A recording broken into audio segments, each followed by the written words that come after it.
श्री राम जय जय राम, श्री राम जय जय राम, श्री राम जय जय राम।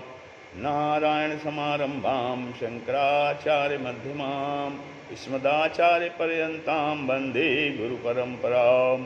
श्री गुरुचरण सरोज रज निज मन मुकुर सुधार, वर्णो रघुबर बिमल जसु जो दायक फलचार। सच्चिदानंद रूपाय विश्वोत्पत्त्यादि हेतवे तापत्रय विनाशाय श्रीकृष्णाय वयं नमः। ओं श्री सीतारामचंद्राभ्यां नमः। ओम श्री एकादशी दक्षिणेश्वर धाम सरकार हनुमान जी महाराज की जय। सियावर रामचंद्र की जय। महापति महादेव की जय। जग के सब लाभ पराजित हैं, सत्संगति वाले लाभों से। स्वर्ग आदि तुच्छ हैं तुलने पर, सत्संगति सुख के बाटों से। श्री राम जय जय राम। श्रीमद् भागवत की कथा को प्राचीन समय में सनकादिक ऋषियों ने ब्रह्मर्षि नारद जी को सप्ताह श्रवण के द्वारा ही मुक्त होने का मार्ग बताया था। श्री सूत जी महाराज के वचनों को सुन करके सौनकादिक ऋषि पूछने लगे, हे प्रभु, लोक विग्रह में प्रवृत्त चंचलता युक्त नारद जी की सप्ताहविध की श्रवण में श्रद्धा कैसे उत्पन्न हुई और सनकादिक ऋषियों के साथ उनका संयोग किस स्थान पर हुआ। श्री शिव जी बोले, हे ऋषियों, इस संबंध में मैं तुमको एक भक्त पोषक उपाख्यान सुनाता हूँ, जिससे आप लोगों को कथा और सत्संग के श्रवण से होने वाले लाभ के महत्व का ज्ञान हो जाएगा। श्री सूत जी कहने लगे, एक बार चारों सनकादि महर्षि भगवान के दर्शन करने तथा सत्संग के लिए बद्रिकाश्रम गए। वहाँ पर उन्होंने देवर्षि नारद जी को खिन्न और व्याकुल देखा। उन्होंने नारद जी से पूछा, हे नारद जी, आप उदास चित्त कहाँ से आ रहे हैं। देवर्षि नारद जी बोले, हे ऋषियों, मैं पृथ्वी को शेष समझ करके वहाँ गया था। वहाँ पर मैं पुष्कर, काशी, गोदावरी, प्रयाग, कुरुक्षेत्र, श्रीरंगपट्टनम और सेतुबंध रामेश्वर आदि तीर्थों में घूमता फिरा, लेकिन वहाँ पर अधर्म के मित्र कलयुग ने सारी पृथ्वी को व्याप्त कर रखा था। वहाँ पर मुझे कहीं भी सत्यम नास्ति तपा शौचम दयादानम न विद्यते। सत्यम नास्ति तपा शौचम दयादानम न विद्यते। सत्य, तप, शुद्धता, दया और दान जाओ आदि सद्गुणों का नाम तक नहीं मिला। माता पिता अपने बालकों को केवल पेट भरने की ही शिक्षा देते हैं। माता पिता अपने बालकों को केवल पेट भरने की ही शिक्षा देते हैं। संत लोग साधारण प्राणियों की तरह पाखंडी हो गए हैं। जो विरक्त सन्यासी हैं, वे गृहस्थों की तरह ऊंचे ऊंचे मकान, आश्रम बना करके विषयों में फंस गए हैं। मातु पिता बालकनि बोला वहीं, मातु पिता बालकनि बोला वहीं। उदर भरे सोई धर्म सिखा वहीं, उदर भरे सोई धर्म सिखा वहीं। नारी विवश नर सकल गोसाई, नाचहि नट मर कट की नाही। नारी विवश नर सकल गोसाई, नाचे नट मर कट की नाई। श्री राम जय जय राम। संत बिटप सरिता गिरिधरणी, परहित हेतु सबन कै करनी। संत बिटप सरिता गिरिधरणी, परहित हेतु सबन कै करनी। बड़े भाग जब जानिए जब मिलने आवे संत, संतन को मिलवो करे सब कष्टन को अंत। बड़े भाग जब जानिए जब मिलने आवे संत, संतन को मिलवो करे सब कष्टन को अंत। श्री राम जय जय राम। उस युवती की कातरवाणी सुनकर देवर्षि नारद उनसे पूछा, देवी आप कौन हैं। ये दोनों वृद्ध और ये जो स्त्रियां तुम्हारे पास बैठी हैं कौन हैं, तथा आप मुझे अपने दुख का कारण बताओ। तो युवत्युवाच, उस युवती ने बोला, अहम भक्तिर्ख्याता इमौ में तनयो मतो, ज्ञान वैराग्य नामानो काल योगीन जर्जरो। युवती ने कहा, हे मुने, मैं भक्ति हूँ और ये पुरुष मेरे ज्ञान और वैराग्य नाम के पुत्र हैं। तो भक्ति के, ज्ञान और भक्ति के पुत्र कौन से हैं? ज्ञान और वैराग्य भक्ति के पुत्र हैं। तो कहते हैं कि संसार में 3 तृष्णाएँ होती हैं। संसार में 3 तृष्णाएँ होती हैं। कौन कौन सी? एक पुत्रेषणा होती है, दूसरा वित्तेषणा, तीसरा लोकेषणा। तो ये कलयुग के प्रभाव से वृद्धावस्था को प्राप्त हो गए हैं और ये स्त्रियां जो हैं वो गंगा यमुना आदि नदियां हैं जो मेरी सेवा में लगी हुई हैं, परंतु फिर भी मुझे शांति नहीं मिल रही है। हे मुने, आप मुझे कलयुग के आघात से बचाकर शांति प्रदान कीजिए। हे ईश्वर, द्रविड़ देश में मेरा जन्म हुआ, कर्नाटक में बड़ी हुई, महाराष्ट्र में कहीं कहीं मेरी उन्नति हुई, गुजरात देश में मेरी बड़ी अवनति हुई और मैं वहाँ जाकर बूढ़ी हो गई। कलयुग के प्रभाव के कारण पाखंडियों ने खंडित कर दिया और मैं पुत्रों के साथ दुर्बल हो गई। इस पवित्र धाम वृंदावन में आने पर मैं तो पुनः तरुणी और स्वस्थ हो गई हूँ, परंतु मेरे ये दोनों पुत्र वृद्धि बने हुए हैं। आप मुझे इसका कारण बताइए। नारद जी कहने लगे, हे भक्ति, कलिकाल में सदाचार का लोप हो गया है। इसमें सज्जन दुखी और दुष्ट सुखी हैं। कलि केवल मल मूल मलीना, कलि केवल मल मूल मलीना, पाप पयो निधि जन मन मीना, पाप पयो निधि जन मन मीना। कल के प्रभाव से धर्म का लोप हो गया है। धर्मो रक्षति रक्षतः। पाप परमेश्वर रूपी वृक्ष की दृढ़ जड़ धर्म है। वेद, स्कंद, पुराण, शाखाएं, क्रिया, फूल और फल मोक्ष है। ये भक्ति धर्म आचार से उत्पन्न हुआ है और धर्म के स्वामी श्री हरि हैं। आचार्य प्रभो धर्मा, धर्मस्य प्रभुरच्युतः। धर्म आचार से उत्पन्न हुआ है और धर्म के स्वामी श्री हरि हैं। कल प्रभाव के कारण विषयानुरागी प्राणियों ने तुम्हारी उपेक्षा कर दी है। वृंदावन में आने पर जो तुमको तरुण जीवन प्राप्त हुआ है वह यहाँ भक्ति का बाहुल्य होने से हुआ है। ज्ञान वैराग्य का यहाँ इतना महत्व नहीं है, इसलिए ये दोनों वृद्ध ही बने हुए हैं। फिर भी परम पवित्र क्षेत्र के प्रभाव से इनको कुछ शांति मिली है और इनको नींद आ रही है। भक्ति बोली, हे देवर्षे, जब कलयुग का इतना बड़ा कुप्रभाव बरप रहा है तो इस कलयुग वो महाराज परीक्षित ने शरण क्यों दी थी? इसे सुनकर नारद जी बोले, जब भगवान श्री कृष्ण इस मृत्युलोक का छोड़कर वो लोग जाने लगे, तभी महाराज परीक्षित के दिग्विजय के समय कल ही शरणागत हुआ और शरण में आए हुए को जो त्यागते हैं उसके संबंध में मानस का लिखते हैं। शरणागत कहूँ जे तजही, निज अनहित अनुमान, अति नर पावर पाप में तिनहि बिलोकत हानि। हे भक्ति, वैसे पापों का घर होते हुए भी इस कलयुग में एक अद्भुत गुण यह है कि मनुष्य इसमें भगवान के नाम का स्मरण से ही संसार सागर से पार हो जाता है। इस प्रकार कलयुग का एक ये बहुत बड़ा गुण है। तो क्या है? कलयुग केवल नाम आधारा, सुमिर सुमिर नर उतरहि पारा। कलयुग केवल नाम आधारा, सुमिर सुमिर नर उतरहि पारा। इस प्रकार जिस फल को प्राणी अन्य युगों में तपस्या, योगी, समाधि आदि से भी प्राप्त नहीं कर पाते, वही फल कलयुग में भगवान के नाम सत्य संकीर्तन से प्राप्त कर लेते हैं।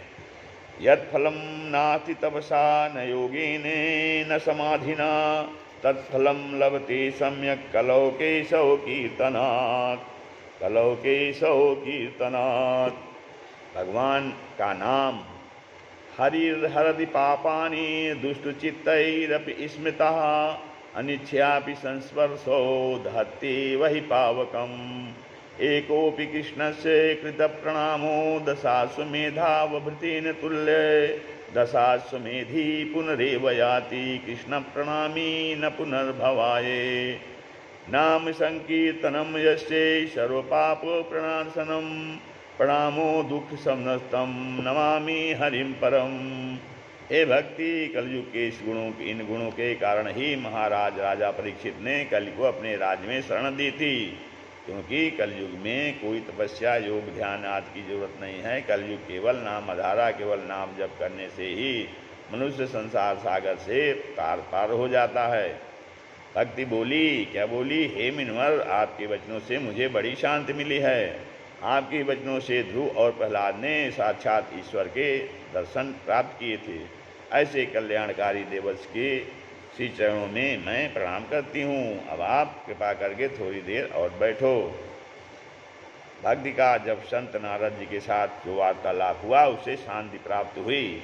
क्या हुआ? संत समागम हरि कथा, संत समागम हरि कथा, तुलसी दुर्लभ दोय, सुतदारा और लक्ष्मी पापी के भी होय। संत समागम हरि कथा, तुलसी दुर्लभ दोय, सुतदारा और लक्ष्मी पापी के भी होय। श्री सूत जी आगे कहने लगे, हे ऋषियों, नारद जी भक्त से बोले कि हे भक्ति, तुम गोविंद के चरणों का ध्यान करो, तुम्हारा संकट अवश्य कट जाएगा। भक्ति, तुमने एक बार भगवान से पूछा था कि हे प्रभु, मैं आपकी क्या सेवा करूं? तब भगवान ने तुमसे भक्तों का पालन करने को कहा था। तुमने उनकी आज्ञा का पालन किया। इससे भगवान ने प्रसन्न होकर के तुमको मुक्ति नाम की दासी और ज्ञान वैराग्य नाम के 2 सेवक दिए थे। भक्ति को भगवान ने प्रसन्न होकर के मुक्ति नाम की दासी और ज्ञान और वैराग्य नाम के 2 सेवक दिए थे। तब से वैकुंठ में भक्तों का पोषण करती हो तथा पृथ्वी पर भक्त की पुष्टि के लिए ज्ञान और वैराग्य को लेकर छाया रूप धारण करके शतयुग से लेकर द्वापर युग तक आनंद से रही हो। कलयुग आने पर पाखंडों से पीड़ित होकर मुक्ति वैकुंठ को चली गई। उसको जब तुम बुलाती हो तभी आती है।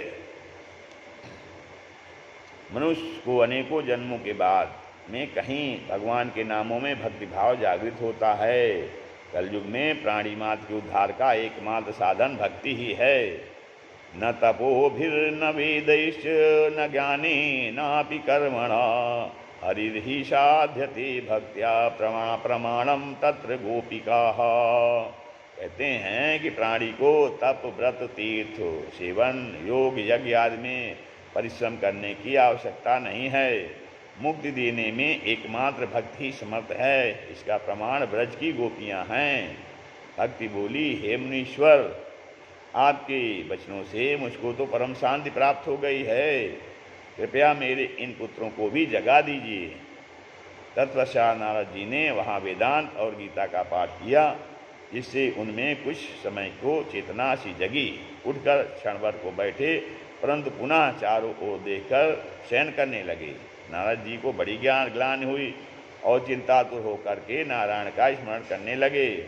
श्रीमन्नारायण नारायण नारायण, लक्ष्मी नारायण नारायण नारायण, श्रीमन्नारायण नारायण नारायण, लक्ष्मी नारायण नारायण नारायण, श्रीमन्नारायण नारायण नारायण, लक्ष्मी नारायण नारायण नारायण।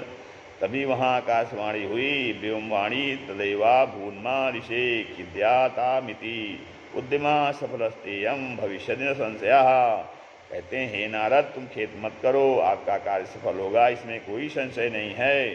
तुम सत्कर्म का अनुष्ठान करो। सत्कर्म का उपदेश तुम्हें संतों के भूषण इससे साधुओं से प्राप्त होगा, क्योंकि कहा गया है, साधूनाम दर्शनम लोके सर्वसिद्धिकरम परम। साधु ऐसा चाहिए जैसा सूप सुभाए, सार सार को गही रहे थोथा दे उड़ाए। साधूनाम दर्शनम लोके सर्वसिद्धिकरम परम। साधु ऐसा चाहिए जैसा सूप सुहाए, सार सार को गही रहे थोथा दे उड़ाए। संत सहाय दुख पर हित लागी, संत सहाय दुख पर हित लागी, पर दुख हेतु असंत अभागी, पर दुख हेतु असंत अभागी। श्री राम जय राम जय जय राम, श्री राम जय राम जय जय राम। संतन के संग लागी रे तेरी बिगड़ी बनेगी, संतन के संग लागी रे तेरी बिगड़ी बनेगी। होई तेरो बड़ा भाग रे तेरी बिगड़ी बनेगी, होई तेरो बड़ा भाग रे तेरी बिगड़ी बनेगी। संतन के संग लागी रे तेरी बिगड़ी बनेगी। संतन संग करी नेक कमाई, संतन संग करी नेक कमाई, हरि सुमिरन में लागी रे, हरि सुमिरन में लागी रे तेरी बिगड़ी बनेगी। संतन के संग लागी रे। कागते तोई हंस बनावे, कागते तोई हंस बनावे, मिट जाई उर के दाग रे, मिट जाई उर के दाग रे तेरी बिगड़ी बनेगी। संतन के संग लाग रे तेरी बिगड़ी बनेगी।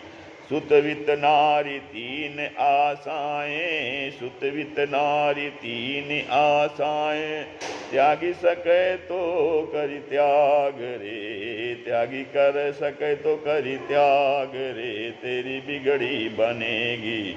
संतन के संग लागी रे तेरी बिगड़ी बनेगी।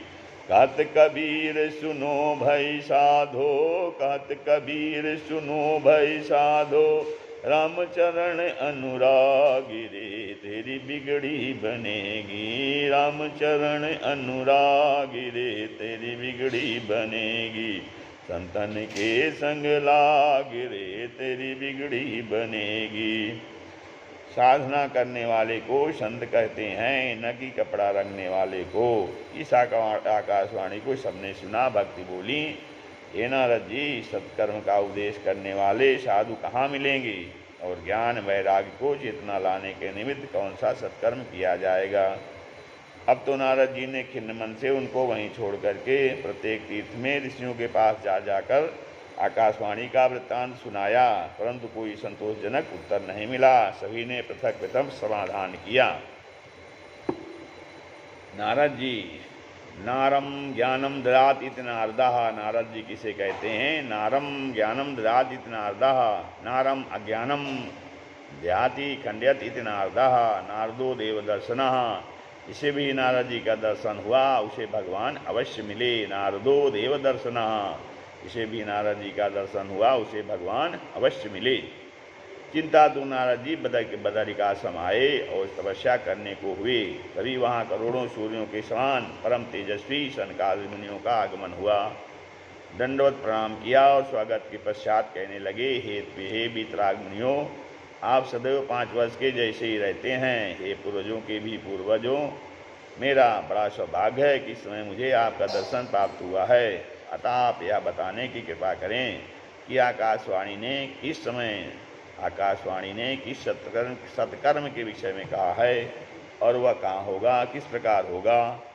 तो सनकादि बोले, हे नारद जी, संसार में जो द्रव्य यज्ञ, भोग यज्ञ, स्वाध्याय यज्ञ, ज्ञान यज्ञ आदि हैं, वे कर्म को सूचित करने वाले हैं, लेकिन ज्ञानियों ने ज्ञान यज्ञ को ही सत्कर्म कहा है। ज्ञानियों ने ज्ञान यज्ञ को ही सत्कर्म कहा है। सदा सेव्या श्रीमद्भागवती कथा, यस्या श्रवण मात्रेण हरिश्चित्तम समाश्रयेत्। कहते हैं अर्थात श्रीमद्भागवत की कथा ही सदैव श्रवण करने योग्य है। ज्ञान यज्ञ माने ज्ञान यज्ञ को सत्संग सत्कर्म कहा है, तो ज्ञान यज्ञ माने श्रीमद्भागवत कथा ही सदैव श्रवण करने योग्य है। इसके श्रवण से भगवान हृदय में आ जाते हैं। इसी के श्रवण से भक्त ज्ञान वैराग्य का दुख दूर हो जाएगा। हे नारद जी, जैसे सिंह के डर से भेड़िए भाग जाते हैं, वैसे ही भागवत के श्रवण से कलयुग के संपूर्ण दोष दूर हो जाते हैं। जैसे दूध में घी समाहित रहता है, लेकिन उतना स्वाद नहीं देता जितना कि अलग हुआ। देवताओं के मन में भी रस बढ़ाने वाला है, देवताओं के मन में भी रस बढ़ाने वाला होता है, सब होता है। ईख में जैसे सरकार रहती है, परंतु पृथक हुई ही मीठी लगती है, ठीक उसी प्रकार श्रीमद्भागवत की कथा है। हे नारद, इस कथा के श्रवण से 5 महापापी कौन कौन है? पहला ब्रह्मघाती, दूसरा गौघाती, तीसरा स्वर्ण चोर, स्वर्ण का चोरी करने वाला, चौथा मदिरा पीने वाला, और पांचों इन चारों का साथ देने वाला, ये सभी भी निष्पाप हो जाते हैं। इन्हें महापापी कहते हैं। ये भागवत कथा श्रवण से ये महापापी भी निष्पाप हो जाते हैं। जो भागवत अनुरागी सनातन धर्म के अनुयायी होते हैं उनको भगवान की कथाओं के श्रवण से अनोखी शांति प्राप्त होती है। सनत कुमार कहने लगे कि नारद जी, जब व्यास जी की 17 पुराणों और महाभारत आदि की रचना करके भी मानसिक शांति नहीं मिली, तब आपने ही उनको चतुश्लोक की भागवत सुनाई थी, जिसे सुनकर व्यास जी को शांति मिली। शायद आपको स्मरण नहीं रहा है। आदौ देवकी गर्भजननम गोपी गृहे वर्धनम माया पूतन जीवितापहरणम गोवर्धनोद्धारणम कंसच्छेदनम कौरवादिहननम कुंती सुतापालनम एतद्भागवत पुराण कश्चित् कथितम श्री कृष्ण लीलामृतम। श्री राम जय राम जय जय राम, श्री राम जय राम जय जय राम, श्री राम जय राम जय जय राम।